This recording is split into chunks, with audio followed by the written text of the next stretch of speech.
Code Vein has officially been released. The game that we have been waiting for 2 years. I know, it's a miracle, right? Well, now that the game is out, it's time to play it. And in this video, I'll be giving you all some really good beginner tips for Code Vein. If you would like to see build videos and or more advanced tips in the future, then definitely make sure to subscribe because I'm surely going to be making more in the near future. Before I get to those, however, I only feel like it's right to go over the basics of the game to avoid confusion later. With that being said, let's get into it.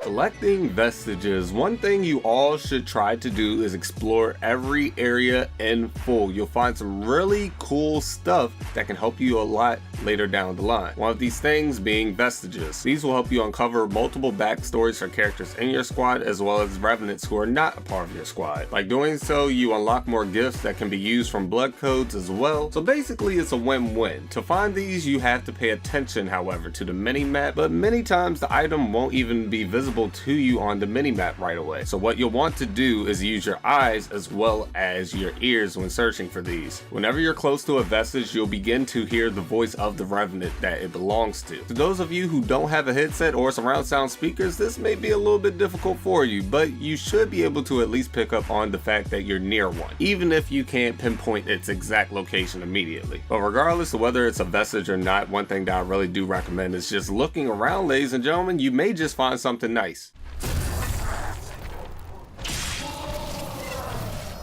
Backstabbing. Backstabbing is really easy to do in this game, and I mean really easy to do in this game once you get a hang of it. I recommend trying to learn how to do this consistently as early as possible because it really can become a lifesaver later down the line. If you have to sit at a mistle and just keep respawning enemies so you can get this down packed, I would recommend it, guys. Go ahead and get that out of the way. By backstabbing, you gain more ichor to use, and you also get iframes as you do your cool animation. During this time, no one can hit you. I mean, you have iframes. If people do not know what iframes means, it basically means invincibility frames, and during this time enemies might still try to hit you, but they can't hit you. So you know what the cool thing is? Since you have an AI with you, your AI can end up helping by cleaning up the enemies who are going to be attacking you and not aggroing them. Sometimes by the time you're done doing your animation, all of the enemies will already be dead because your AI would have killed them all while you were just busy backstabbing one of their homies. Even if they're not all dead, it's still a nice way to change their momentum in your favor, as well as a nice way to gain ichor that you'll need for gifts and potential ichor shots. And as I said, it may be difficult for some of you in the beginning, but I do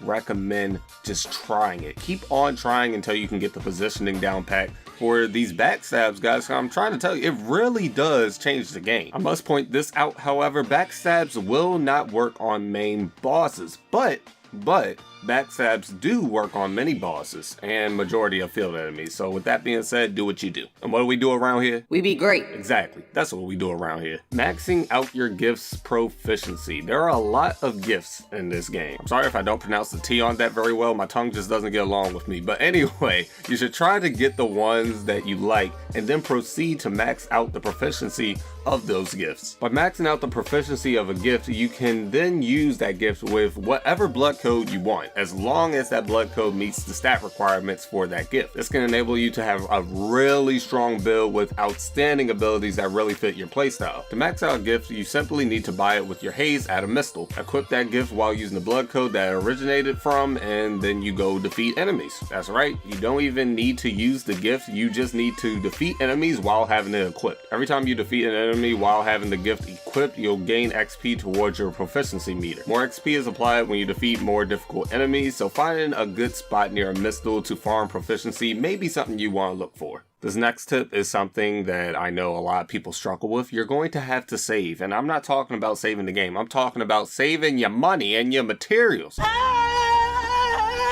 Yeah, I know, it's a scary thing, right? I know the feeling. You guys want to have strong equipment. I mean, who wouldn't? The thing is, though, you literally will find better equipment as you progress through this game. And I mean equipment that literally is already upgraded for you. So I will recommend waiting until you find equipment that you really like. I'm talking blood veil and or weapon that you really like, and then use those materials to max out said equipment. Don't get too anxious early on, or you'll regret it later when you find that perfect blood veil or weapon that you really want, but you just don't don't have enough materials to even upgrade it. That's when you'll realize that you really shouldn't have put all those materials into the Lost Broadsword. Of course though, if you are struggling a lot, and I mean a lot early on, then you may want to consider upgrading some of your current equipment. But if you feel like you can manage fairly well, I'd say just keep cruising until you find the right equipment for you. Okay everyone, now this final tip is something short and sweet. However, it might just be one of the most important tips in this video, if not the most important tip in this video. Something that I want you all to know is that this board will always have your current objective on it, as well as where you need to go to explore. This will help you get back on track whenever you're lost and don't know what to do. And I can't tell you guys how many times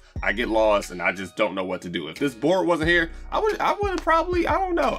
I don't know where I would be. Definitely would not be on track though, I'll tell you that much. And I know some people don't like investigating their areas. Some people might not even know that this board exists. Well, I'm gonna tell you right now, you need to go to it. If you're lost, figure out what you gotta do. And those are my 5 tips to you all for Code Vein. It's just some simple tips. It's not anything too serious, but they're simple. They should get you on the right track so that you can be great while playing the game. I hope you all found this video helpful. If you did, then please leave a like, rating, and share this video around. It does help me out as well as the community whenever you do that, so I really appreciate it. Regardless, I hope you all have a great experience with Code Vein. If you have any questions, feel free to comment down below, ask me on Twitter, and or ask me whenever I'm streaming on Twitch. I am doing a full playthrough of this game on Twitch, so feel free to follow me on there and come by. Links to my Twitter and Twitch will always be in the description of my videos, so if you'd like to use them, definitely make sure to check them out down below. That's all I have to say in this video though. I hope you all have a wonderful day.